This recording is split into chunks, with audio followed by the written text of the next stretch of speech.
YouTube math স্কুলের পক্ষ থেকে নতুন একটা ভিডিও তোমাদের স্বাগত জানাই। আশা করি তোমরা সকলে ভালো আছো। আমরা করছিলাম ক্লাস 9-এর প্রথম অধ্যায় বাস্তব সংখ্যা সংক্রান্ত অঙ্কগুলি। আগের ভিডিওতে আমরা কোষে দেখে 1.3-এর 8 দাগ পর্যন্ত অঙ্কগুলি সমাধান করেছিলাম। আজ আমরা 9 দাগ থেকে শুরু করব। তা 9 দাগে কি আছে দেখো। 9 দাগে আমরা দেখতে পাচ্ছি যে 2.26, 2 এবং 6-এর মাথায় পৌনঃপুনিক চিহ্ন আছে ও 5.54, 4-এর মাথায় পৌনঃপুনিক চিহ্ন আছে। সংখ্যা দুটি 4 স্থান পর্যন্ত সংখ্যারেখায় স্থাপন করি। তাহলে দেখো প্রথম সংখ্যা কি দেওয়া আছে, দেওয়া আছে 2.26, 2 এবং 6-এর মাথায় পৌনঃপুনিক চিহ্ন। তা এই আবৃত্ত দশমিক সংখ্যাটিকে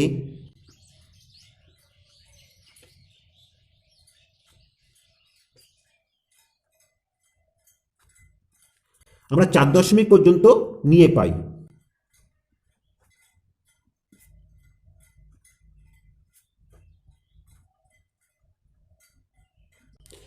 দেখো 2.26, 2 এবং 6-এর মাথায় পৌনঃপুনিক চিহ্ন।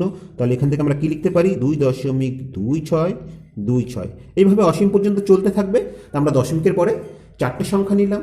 এবার এই সংখ্যাটিকে অর্থাৎ 4 পর্যন্ত 2.26, একে আমাদের সংখ্যারেখায় স্থাপন করতে হবে। তো এখানে মোট কটা সংখ্যা আছে, দশমিকের আগে আর পরে মিলিয়ে মোট দেখো 5টি সংখ্যা আছে। 1টি, 2টি, 3টি, 4টি, 5টি। তাহলে আমাদের মোট 5টি সংখ্যারেখা এখানে অঙ্কন করতে হবে। তা দেখো এখানে আমরা সংখ্যারেখাগুলো অঙ্কন করে নিয়েছি। প্রতিটি সংখ্যারেখায় আমরা 10টি করে ঘর নিয়েছি। এবার প্রথম ক্ষেত্রে দেখো আমাদের কত বসাতে হবে, 2 বসাতে হবে। তাহলে দেখো এখানে এটি হচ্ছে 2। সংখ্যাটি শুধু তো 2 না, 2-এর পরে আরও সংখ্যা আছে, অর্থাৎ সংখ্যাটি 2 আর 3-এর মধ্যে অবস্থিত।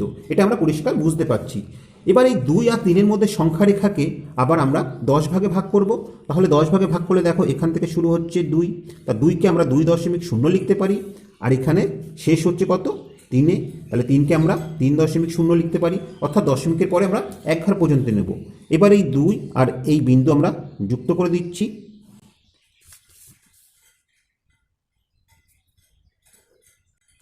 কেমন? এবার দেখো দশমিকের পরে 1 ঘরে কত আছে, 2, অর্থাৎ আমাদের 2 ঘর পর্যন্ত যেতে হবে। এবং এই 2-এর পরে আরও সংখ্যা আছে, অর্থাৎ 2-এর পরে আরেকটু আমাদের যেতে হবে। তাহলে সহজেই আমরা বলতে পারি যে সংখ্যাটি এর মধ্যে অবস্থিত। অর্থাৎ এক্ষেত্রে দেখো এটা যদি 2.0 হয়, এটা 2.1, এটা 2.2, আর এক্ষেত্রে 2.3। তাহলে সংখ্যাটি 2.2 এবং 2.3-এর মধ্যে অবস্থিত। এবার আমরা এই 2.2 থেকে 2.3 পর্যন্ত সংখ্যা রেখাকে আবার 10 ভাগে ভাগ করব। তাহলে দেখো সেটি আমরা কি পাবো, সেটি আমরা এখানে পাবো 2.2, সেটিকে আমরা 2.20 লিখতে পারি। এবং এক্ষেত্রে আমরা পাবো দেখো এটি হচ্ছে 2.3, সেটিকে আমরা 30 লিখতে পারি। এবার দেখো দশমিকের পরে 2 ঘরে কত আছে, 6। তাহলে আমাদের 6-এ যেতে হবে। এখানে 1, 2, 3, 4, 5, 6 এখানে। তা 6-এ তো শেষ না, তারপরে আরও সংখ্যা আছে, অর্থাৎ এটি 2.26 এবং 2.27 এর মধ্যে অবস্থিত। তাহলে এখানে আমরা লিখে দিই 2.26, 2.27 এর মধ্যে অবস্থিত। তো এর মধ্যে সংখ্যা রেখাকে আবার আমরা এখানে 10টি ভাগে ভাগ করেছি। সেক্ষেত্রে আমরা এটি কত পাবো, এটি পাবো আমরা 2.260। আর এক্ষেত্রে এটি পাবো আমরা 2.270। ঠিক আছে, 2.27 ছিল, তারপরে একটা করে শূন্য বসিয়ে দেবো। তাহলে আমরা 3 পর্যন্ত মান পেয়ে যাচ্ছি। এবার দেখো এখানে 3 ঘরে কত আছে, এখানে আমরা দেখতে পাচ্ছি 3 ঘরে আছে 2, তাই না? তাহলে আমাদের 2 ঘর যেতে হবে, অর্থাৎ 1 ঘর 2 ঘর। 3 পর্যন্ত যে সংখ্যা আছে তারপরে একটা সংখ্যা আছে, অর্থাৎ সংখ্যাটি দেখো 2.262 এবং 2.263 এর মাঝে অবস্থিত। এর মাঝে সংখ্যারেখাকে আবার আমাদের 10 ভাগে ভাগ করতে হবে। তো দেখো এখানে আমরা 10 ভাগে ভাগ করে দিয়েছি। তাহলে প্রথম বিন্দু আমরা কি পাবো, প্রথম বিন্দু পাবো আমরা 2.262, তারপরে একটা আমরা শূন্য বসিয়ে দেবো। আর এক্ষেত্রে দেখো 2.263, ঠিক আছে, 2.263, 2.263ও যা, 2.2630 তাই। ঠিক আছে, তাহলে আমরা দশমিকের পরে 4টে সংখ্যা পেয়ে গেলাম। এখানে দেখো দশমিকের পরে 4 নম্বর সংখ্যায় কত আছে, 6 আছে। তাহলে আমাদের 6 ঘর যেতে হবে, 1 ঘর 2 ঘর 3 ঘর 4 ঘর 5 ঘর 6 ঘর। এই বিন্দুটা কি হবে, 2.2626। তো তো এরপরে তার কোনো সংখ্যা নেই, আমাদের 4 দশমিক স্থান পর্যন্তই করতে বলেছে। তাহলে এই বিন্দুটি হচ্ছে আমাদের 2.2626। তা দেখো এবার আমরা এখান থেকে যোগ করে দিচ্ছি এই দুটি।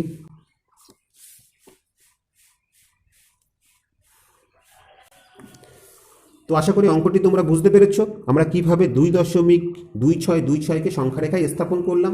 যে কটা সংখ্যা থাকবে আমাদের সে কটা সংখ্যা রেখা অঙ্কন করতে হবে, ঠিক আছে। এবার পরেরটা লক্ষ্য করো, পরেরটায় কি আছে? পরেরটায় আমরা দেখতে পাচ্ছি যে 5.54, এই 4-এর মাথায় পৌনঃপুনিক। তা এই সংখ্যাটিকেও আমাদের 4 দশমিক স্থান পর্যন্ত সংখ্যা রেখায় স্থাপন করতে হবে।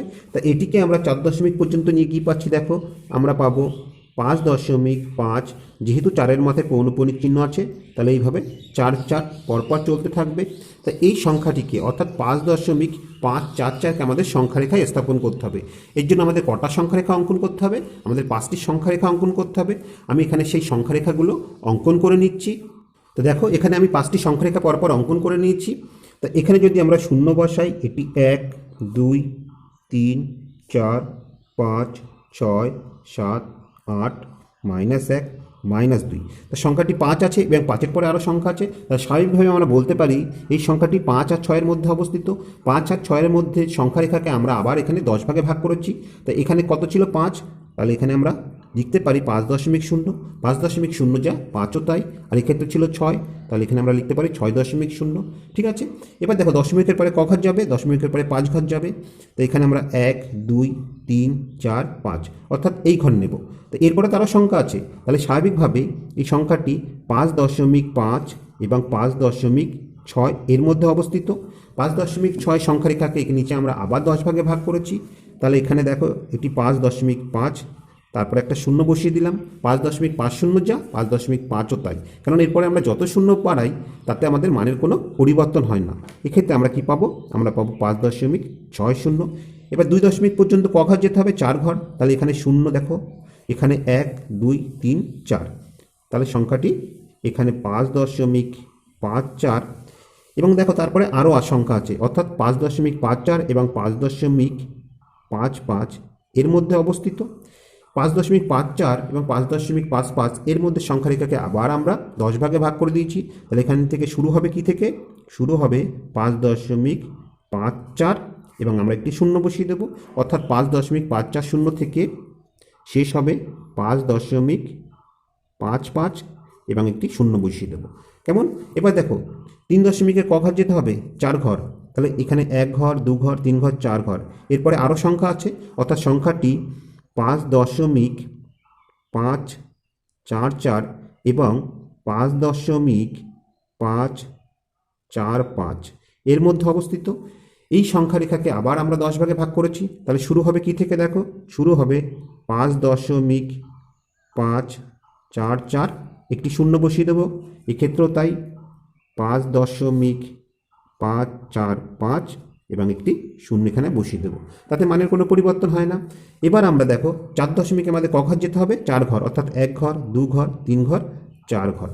তাহলে এই বিন্দুটি হচ্ছে কিন্তু আমাদের 5.5444।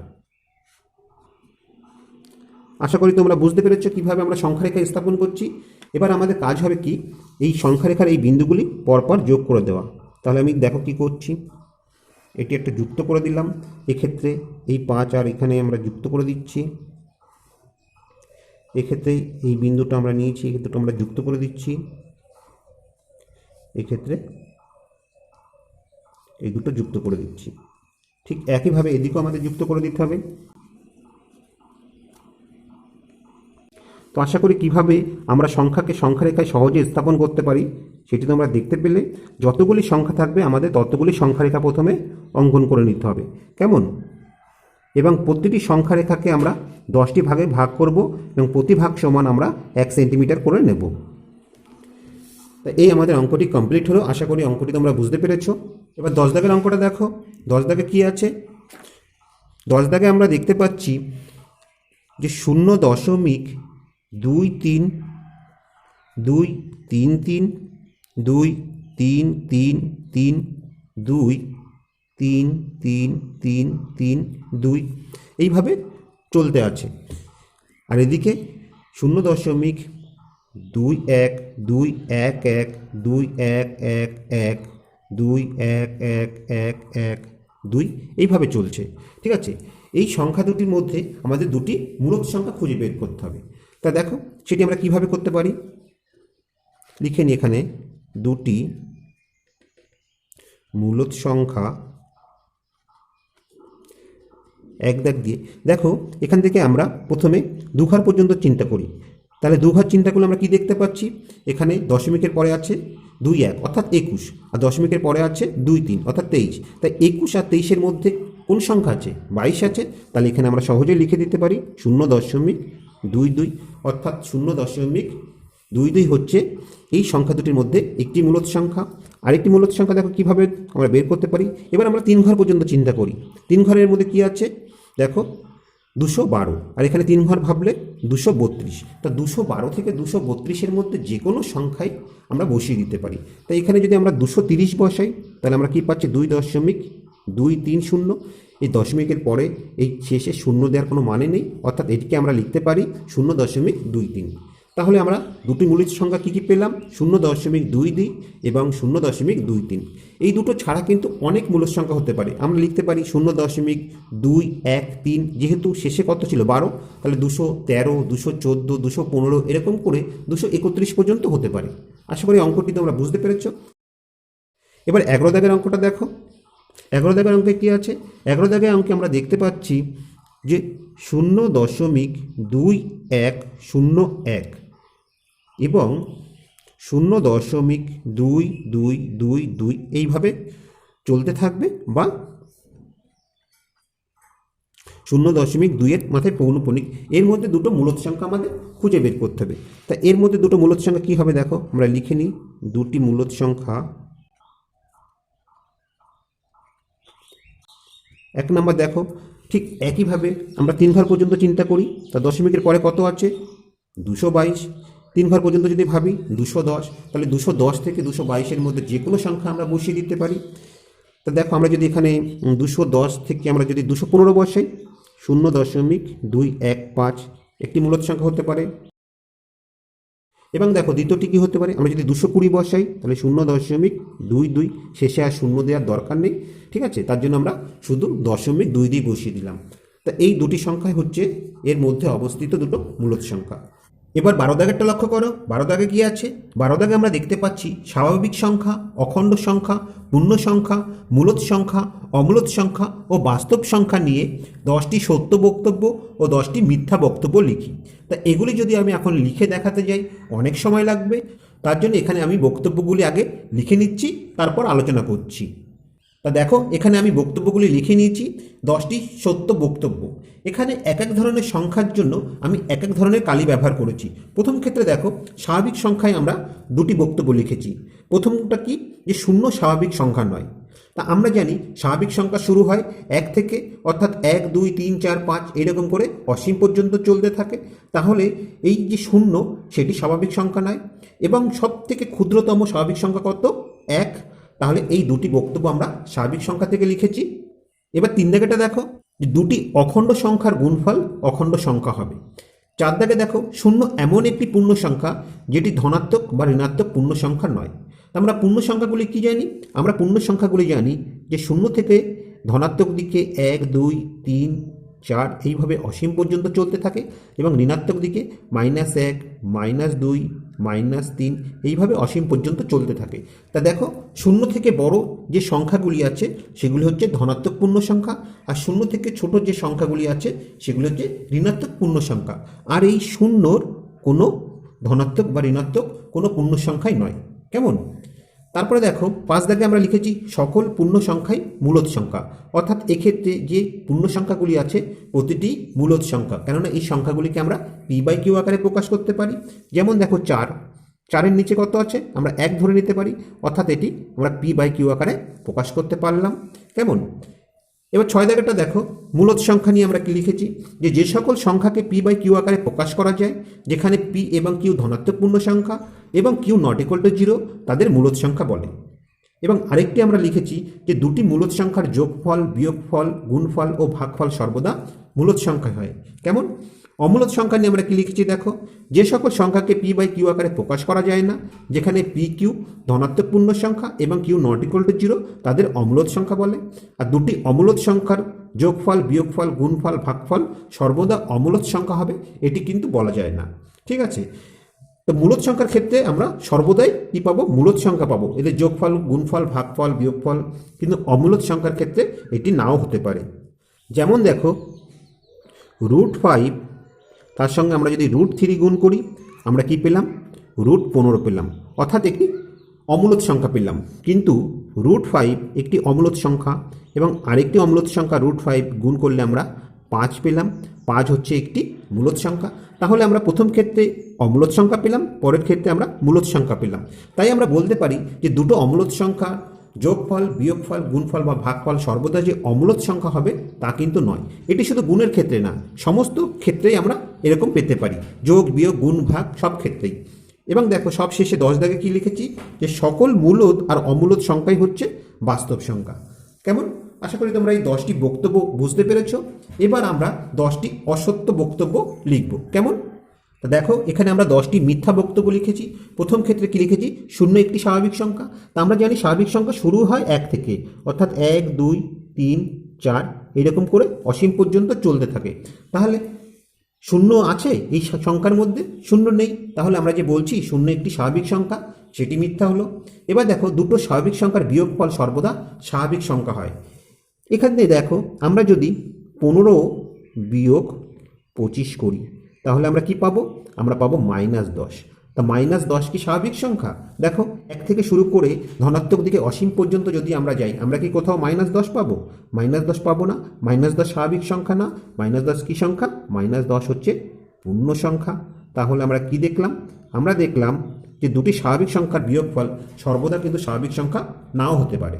ঠিক আছে? তাহলে এই বক্তব্য যে বলেছি আমরা, যে দুটো স্বাভাবিক সংখ্যার বিয়োগফল সর্বদা স্বাভাবিক সংখ্যা হয়, এটি মিথ্যা। এবার দেখো 0 ক্ষুদ্রতম স্বাভাবিক সংখ্যা। তা 0 তো স্বাভাবিক সংখ্যার মধ্যেই পড়ে না, তাহলে 0 কিভাবে ক্ষুদ্রতম স্বাভাবিক সংখ্যা হবে? ক্ষুদ্রতম স্বাভাবিক সংখ্যা কত হবে? ক্ষুদ্রতম স্বাভাবিক সংখ্যা হবে 1। কেমন? তাহলে এখানে আমরা স্বাভাবিক সংখ্যা নিয়ে 3টে মিথ্যা বক্তব্য লিখেছি। এবার 4 দাগেটা দেখো, দুটি অখণ্ড সংখ্যার যোগফল অখণ্ড সংখ্যা হবে না। এই বক্তব্যটাও মিথ্যা। 0 একটি ধনাত্মক পূর্ণ সংখ্যা। একটু আগে আমরা দেখেছি 0 এমন একটি পূর্ণ সংখ্যা যেটি ধনাত্মক বা ঋণাত্মক কোনোটিই নয়। এবার দেখো 6 দাগে কি আছে? সকল মূলদ সংখ্যাই সসীম। এই বক্তব্যটি সঠিক নয়। এমন অনেক মূলদ সংখ্যা আছে যেগুলি অসীম, অর্থাৎ আবৃত্ত দশমিক সংখ্যা। যদি আমরা এরকমভাবে লিখি 1.090909 এইভাবে অসীম পর্যন্ত চলতে থাকবে, তাহলে সেক্ষেত্রে আমরা কি লিখতে পারি? আমরা লিখতে পারি 1.09, এর মাথায় পৌনঃপুনিক। তা এই যে সংখ্যাগুলি আছে, এই সংখ্যাগুলিকে সহজেই কিন্তু আমরা পি বাই কিউ আকারে লিখতে পারি, অর্থাৎ সেটি একটি মূলদ সংখ্যা। তা সকল মূলদ সংখ্যায় কি সসীম? এটা কিন্তু সসীম নয়, এটি একটি অসীম সংখ্যা, অথচ এটি মূলদ সংখ্যা। তাহলে এই যে বক্তব্যটি আছে, বক্তব্যটি মিথ্যা। দুটি মূলদ সংখ্যার মাঝে কোনো মূলদ সংখ্যা নেই, এই বক্তব্যটিও মিথ্যা। দুটি মূলদ সংখ্যার মাঝে অসংখ্য মূলদ সংখ্যা বা অমূলদ সংখ্যা থাকে। কেমন? এবার 8 দাগে দেখো, সকল অমূলদ সংখ্যার যোগফল অমূলদ সংখ্যা হবে, এটিও ঠিক নয়।